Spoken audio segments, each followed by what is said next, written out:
Hello friends, नमस्कार। स्वागत है आप सभी का स्टडी विज्ञान विकास में। दोस्तों शुरू करते हैं 25 मार्च के करंट अफेयर और हमेशा की तरह शुरुआत करेंगे 24 मार्च के प्रश्नों के सुपर फास्ट रिवीजन से। तो विश्व जल दिवस ये प्रतिवर्ष होता है 22 मार्च को। तो 22 मार्च के अवसर पर प्रधानमंत्री मोदी ने जल शक्ति अभियान कैच द रेन की शुरुआत की है और इसकी थीम रखी गई है where it falls when it falls. तो थीम याद रखना, थीम बहुत इंपॉर्टेंट है, where it falls when it falls. Catch the rain अभियान की शुरुआत हुई है 22 मार्च, शुरुआत की गई है किसके द्वारा? प्रधानमंत्री मोदी जी के द्वारा। गांधी शांति पुरस्कार 2020 किसे प्रदान किया गया? तो सही जवाब है बंगबंधु शेख मुजीबुर रहमान को 2020 के लिए। और सुल्तान काबूस बिन सैद अल सैद, इनको जो प्रदान किया गया है 2019 के लिए। तो ये भी याद रखना कि सुल्तान काबूस बिन सैद अल सैद अब नहीं है दुनिया में और ये ओमान के सुल्तान थे।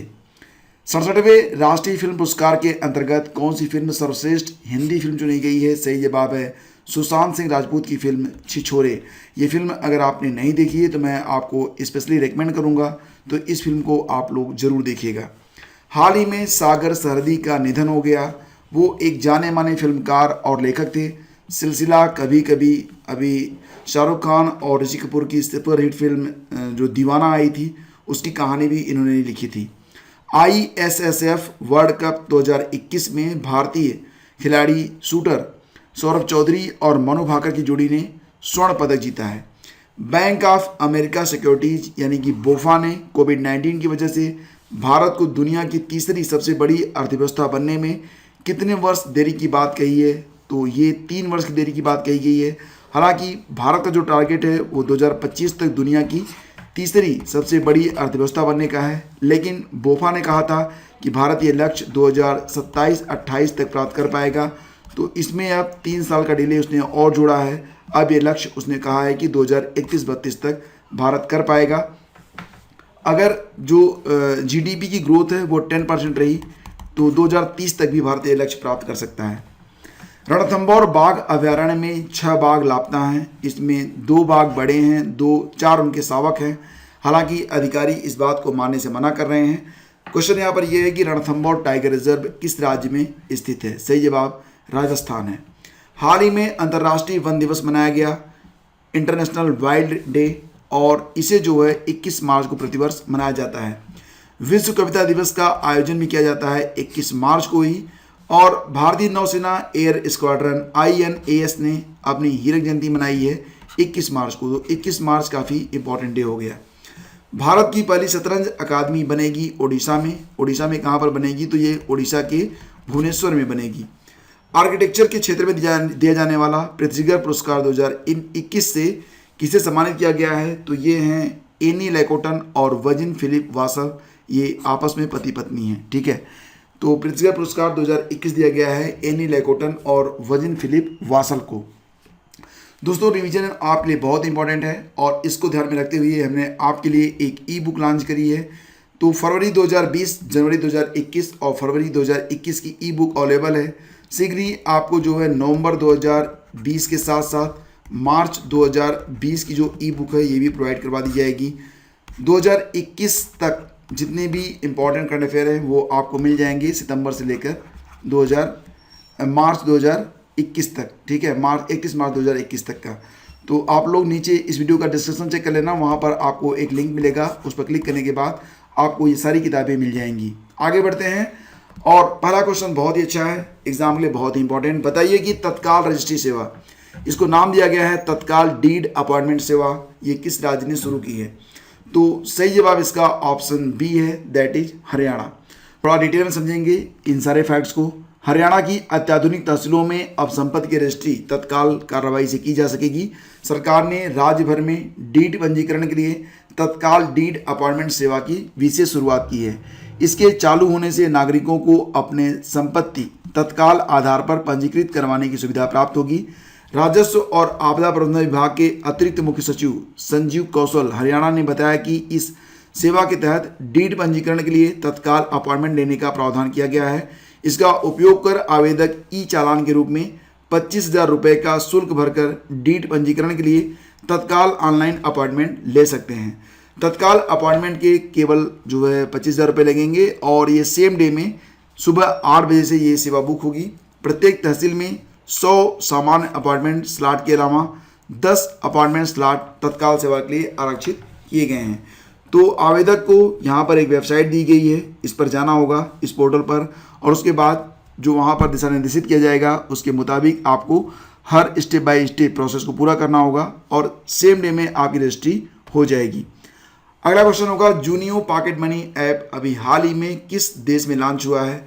सही जवाब इसका भारत है। जूनियो पॉकेट ऐप ये ऐसा जो ऐप होगा जिससे जो बच्चे होंगे वो अपने डेली यानी कि प्रतिदिन के जीवन में वो अपनी जो भी चीज़ें परचेज करते हैं, जहाँ पे पेमेंट करना चाहते हैं कर सकते हैं, और इस पर जो उनके गार्जियन का पूरा कंट्रोल रहेगा। और गार्जियन अगर चाहते हैं, उनको लगता है कि बच्चा जो है खतरा में है या फिर गलत ट्रांजेक्शन कर रहा है, तो वो तत्काल जो है उसे कैंसिल भी यानी कि रद्द भी कर सकेंगे। सही जवाब यहाँ पर चीन नहीं है, सही जवाब यहाँ पर भारत है। तो बच्चों पर केंद्रित digital pocket money app Junio Bharat में लॉन्च हो गया है। दिल्ली स्थित इस डिजिटल पॉकेट मनी स्टार्टअप ने पिछले महीने अपने एंजल राउंड में 10 करोड़ रुपए जुटाए थे।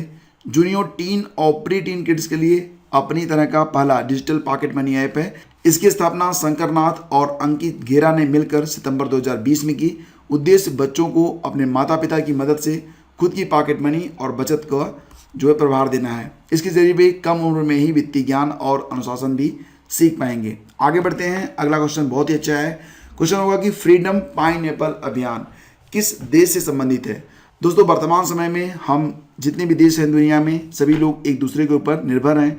अगर कोई देश किसी अन्य देश से सामान को आयात करना बंद कर देता है तो निश्चित रूप से इसका एक गंभीर प्रभाव जहां से आयात बंद होता है उस देश पर पड़ता है। फ्रीडम पाइनएप्पल अभियान इसी के तहत एक चलाया गया अभियान है। यहाँ पर क्या हुआ है कि ताइवान से चीन ने ताइवान से पाइनएप्पल, वो भी तब जबकि सीजन शुरू होने वाला था, पाइनएप्पल को इंपोर्ट करना, आयात करना बंद कर दिया है और ये कह दिया कि इनके जो पाइनएप्पल होते हैं, अनानास होते हैं, वो अच्छी क्वालिटी के नहीं होते हैं, वो कीड़ों से संक्रमित रहते हैं। तो इसी को देखते हुए ताइवान के जो विदेश मंत्री हैं उन्होंने ट्विटर पर एक अभियान चलाया है, फ्रीडम पाइनएप्पल अभियान। तो चीन द्वारा 2021 में सीजन शुरू होने से पहले ही ताइवान से अनानास पर आयात पर प्रतिबंध लगा दिए जाने के बाद ताइवान के विदेश मंत्री जोसेफ वू ने ट्विटर पर फ्रीडम पाइनएप्पल अभियान स्टार्ट किया है। आगे बढ़ते हैं, अगला क्वेश्चन लेते हैं। क्वेश्चन होगा, अस्थाई सिंधु आयोग की आगामी बैठक कहाँ पर प्रस्तावित है? अस्थाई सिंधु आयोग की आगामी बैठक ये होने वाली है दिल्ली में। ऑप्शन बी इसका बिल्कुल करेक्ट है। और फ्रेंड्स, भारत पाकिस्तान के बीच सिंधु नदी जल बंटवारे पर अस्थाई सिंधु बैठक का आयोजन नई दिल्ली में होने वाला है। इसमें भारत की ओर से सिंधु आयुक्त प्रदीप कुमार सक्सेना और पाकिस्तान की ओर से उनके समकक्ष सैयद मोहम्मद मेहर अली अपना जो है पक्ष रखेंगे। अस्थाई सिंधु आयोग की स्थापना 1960 में हुई थी, 1960 में। हाल ही में बिहार का 109वां स्थापना दिवस कब मनाया गया? बहुत ही अच्छा क्वेश्चन है। सही जवाब इसका क्या होगा बताइए? 4 विकल्प हैं। सही जवाब 22 मार्च है। तो बिहार का 109वां स्थापना दिवस 22 मार्च को था। 22 मार्च 1912 को बंगाल से अलग करके बिहार की स्थापना की गई थी। बिहार का क्षेत्रफल 94,163 वर्ग किलोमीटर है और क्षेत्रफल के हिसाब से देखा जाए तो बिहार जो है भारत का 12वां सबसे बड़ा राज्य है और जनसंख्या के हिसाब से देखा जाए तो तीसरा सबसे बड़ा राज्य है। विश्व मौसम विज्ञान दिवस यानी कि वर्ल्ड मेट्रोलॉजिकल डे, ये भी हाल ही में 23 मार्च को मनाया गया। सही जवाब ऑप्शन डी है, 23 मार्च। ठीक है, तो 22 मार्च नहीं, सही जवाब 23 मार्च है। वर्ल्ड मेट्रोलॉजिकल डे ये प्रतिवर्ष होता है 23 मार्च को। विश्व मौसम विज्ञान दिवस 23 मार्च 1950 को। विश्व मौसम संगठन यानी कि वर्ल्ड मेट्रोलॉजिकल ऑर्गेनाइजेशन, जिसको आप WMD कहते हैं, WMD की स्थापना के उपलक्ष्य में प्रतिवर्ष 23 मार्च को मनाया जाता है वर्ल्ड मेट्रोलॉजिकल डे। इसकी थीम रखी गई है the ocean climate and weather. और WMD का जो हेडक्वार्टर मिलेगा ये आपको मिलेगा जिनेवा स्विट्जरलैंड में। महासचिव पेटेरी टालस हैं, अध्यक्ष हैं गेरहार्ड एड्रियन। आगे बढ़ते हैं, संयुक्त सैन्य अभ्यास गैस वैक्स 21 अमेरिका किन देशों के साथ यह अभ्यास कर रहा है?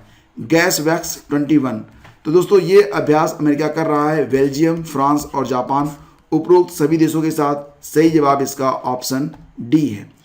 तो गैस वैक्स that is the group of Arabian Sea welfare exercise 2021, इसका उद्देश्य है सभी देशों की नौसेना में आपसी सहयोग को बढ़ावा और यह अभ्यास अरब सागर और ओमान की खाड़ी में किया जा रहा है। नाइट फ्रैंक द्वारा जारी वैश्विक घरेलू मूल्य सूचकांक 2020 में भारत का स्थान क्या है? वैश्विक घरेलू मूल्य सूचकांक में भारत का स्थान है 56 यानी कि ऑप्शन सी। तो दोस्तों आपको बता दें कि ग्लोबल होम प्राइस इंडेक्स में भारत का स्थान 56वां है। भारत ने हालिया ग्लोबल होम इंडेक्स प्राइस 13 स्थानों की गिरावट दर्ज की और वो दिसंबर 2020 में समाप्त हुई तिमाही में 56वें स्थान पर है। गुरुवार को नाइट फ्रैंक की एक शोध रिपोर्ट में यह बात कही गई है। शोध रिपोर्ट के अनुसार भारत 2020 की चौथी तिमाही में कीमतों की वृद्धि के मामले में वैश्विक तौर पर 56वें स्थान पर है। International property consultancy Knight Frank की हालिया रिपोर्ट के अनुसार 2019 की चौथी तिमाही में 43वें रैंक के मुकाबले भारत में जो कीमतों की वृद्धि हुई है उसमें सालाना आधार पर 3.6% की गिरावट आई है, जिससे दुनिया में उसकी रैंक में गिरावट हुई है। आगे बढ़ते हैं, अगला क्वेश्चन लेते हैं। बहुत ही अच्छा क्वेश्चन है। ऑल इंडिया बैडमिंटन चैंपियनशिप 2021 में महिला वर्ग का खिताब किसने जीत लिया है? तो निश्चित रूप से ये जो तस्वीर आप देख रहे हैं ये पीवी सिंधु की नहीं है, ये है नोजोमी ओकुहारा जो कि जापान की खिलाड़ी हैं। ऑप्शन बी इसका बिल्कुल करेक्ट है। तो दोस्तों आपको बता दें यहाँ पर कि जापान की नोजोमी ओकुहारा ने 5 साल बाद फिर ऑल इंडिया बैडमिंटन चैंपियनशिप का खिताब जीता है। दुनिया की चौथे नंबर की खिलाड़ी 26 वर्षीय ओकुहारा फाइनल में थाईलैंड की पोर्नपावी चोचुवांग को 21-12, 21-16 से हराकर दूसरी बार चैंपियन बन गई हैं। तो सही जवाब इसका ऑप्शन बी है, नोजोमी ओकुहारा। आगे बढ़ते हैं और अब बारी है आज की क्विज की, लेकिन उसके पहले आपको बता दें बुक्स एंड राइटर्स के बारे में एक बहुत ही important segment. The last 4 minute नामक किताब अभी हाल ही में चर्चा में है, मार्केट में लॉन्च हुई है। ये लिखी गई है विश्वरूप राय चौधरी जी के द्वारा। The making of Aadhaar world's largest identity platform, ये किताब लिखी गई है राम सेवक शर्मा जी के द्वारा। और हिंदू राष्ट्र, ये किताब है आकार पटेल की। और gazing eastwards of Buddhist monks and revolutionaries in China, ये किताब रोमिला थापर के द्वारा लिखी गई है जो कि एक जानी मानी इतिहासकार हैं। अब बारी है क्वेश्चन नंबर 24 की। क्वेश्चन आपसे ये पूछा गया था कि वित्त आयोग का वर्णन संविधान के किस भाग में किया गया है? अनुच्छेद 280 के अंतर्गत। सही जवाब है भाग 12 में इसका वर्णन मिलता है। यहाँ पर मैंने कई नाम फीचर किए हैं जिसमें अमिता सिंह, दीक्षा दुबे और रंजना तिवारी जी का आंसर है। आपने देखा कि ये आंसर कितने अच्छे लिखे गए हैं। फिलहाल वित्त आयोग का गठन संविधान के भाग 12(1) अनुच्छेद 280 में किया गया है। वित्त आयोग का गठन 1951 में किया गया। वित्त आयोग का काम केंद्र के करों में राज्य की हिस्सेदारी से संबंधित सुझाव राष्ट्रपति को देना है। और वर्तमान में वित्त आयोग के अध्यक्ष NK सिंह हैं। बहुत ही अच्छा आंसर लिखा है अमिता सिंह जी ने। आगे बढ़ते हैं और अब बारी है क्विज नंबर 25 की। उम्मीद करता हूँ कि आप भी इसका आंसर बहुत ही अच्छा लिख के देंगे। तो क्वेश्चन यहाँ पर ये है कि महोदया किसका पुराना नाम है? इलाहाबाद, खजुराहो, कन्नौज या फिर पटना? आपके उत्तर की प्रतीक्षा में हम मिलेंगे आपसे कल सुबह 5 बजे। तब तक के लिए आज्ञा दीजिए, नमस्कार, जय हिंद। और चलते चलते आपको याद दिला दें कि रिवीजन के लिए आप ये बुक जरूर परचेज कर लीजिएगा। लिंक मिल जाएगा आपको वीडियो के डिस्क्रिप्शन में। हैव ए ग्रेट डे, जय हिंद।